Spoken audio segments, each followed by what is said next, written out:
संभावना आदि के संबंध में कुछ जरूरी दिशा निर्देश देने के लिए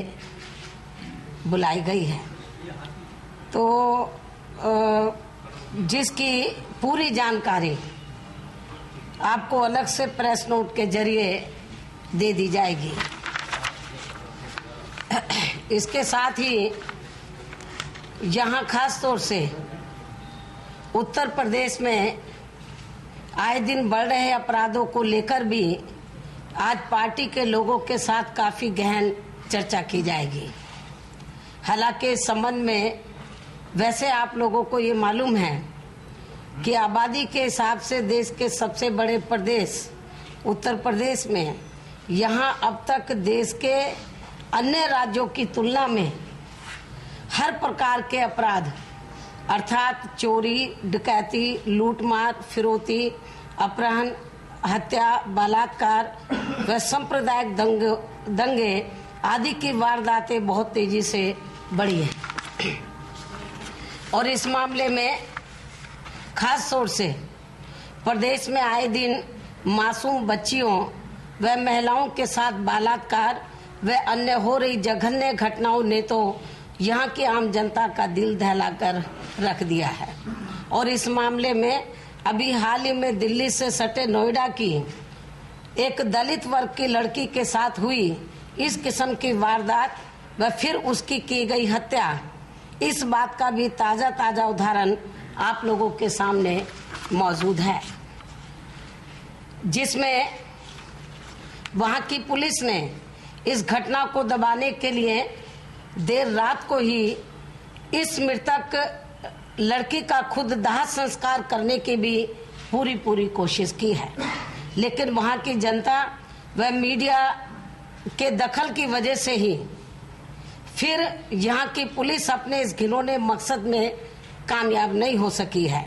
परंतु इससे भी ज्यादा दुख की बात यह है कि वर्तमान सपा सरकार इन सब अपराधों में लिप्त दोषियों के खिलाफ सख्त कार्रवाई करने की बजाय ज्यादातर इन अपराधों व घटनाओं को दबाने में अपनी पूरी ताकत झोंके हुए है। और इतना ही नहीं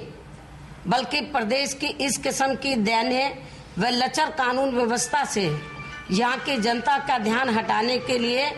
अब ये सरकार आए दिन नई थोती व हवाई घोषणाएं करती रहती है। जैसे उदाहरण के तौर पर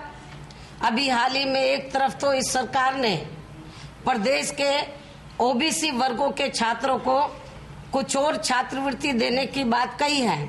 तो वहीं दूसरी तरफ यहाँ इन ओबीसी वर्गों की क्रीमी लेयर की सीमा को घटाकर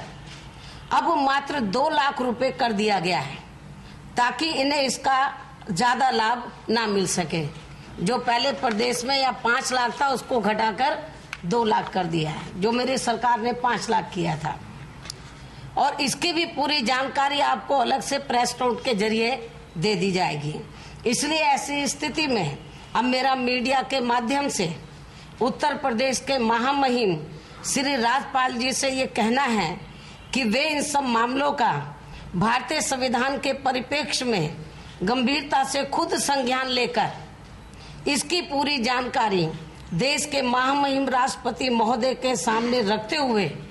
यहाँ राष्ट्रपति शासन लागू कराने की जरूर सिफारिश करें। और वैसे भी कल लखनऊ में महामहिम राष्ट्रपति जी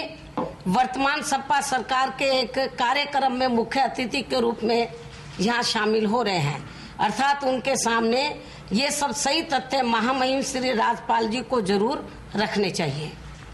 हालांकि ये सभी तथ्य हमारी पार्टी के सांसद, विधायक व मैं खुद भी महामहिम राष्ट्रपति महोदय के सामने रख सकती हूँ, लेकिन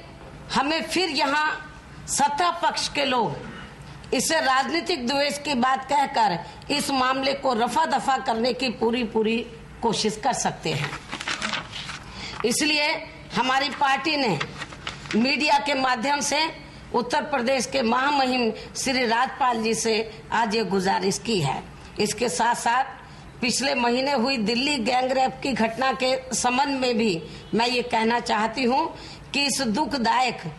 व अति चिंताजनक घटना की आड़ में पिछले कई दिनों से महिला उत्पीड़न रोकने को लेकर यहाँ विभिन्न संगठनों व कुछ राजनीतिक नेताओं द्वारा जो किस्म किस्म की बेबुनियाद व तथ्यहीन बयानबाजी की जा रही है, उससे ऐसा लगता है कि इस घटना के दोषियों को सख्त सजा दिलवाने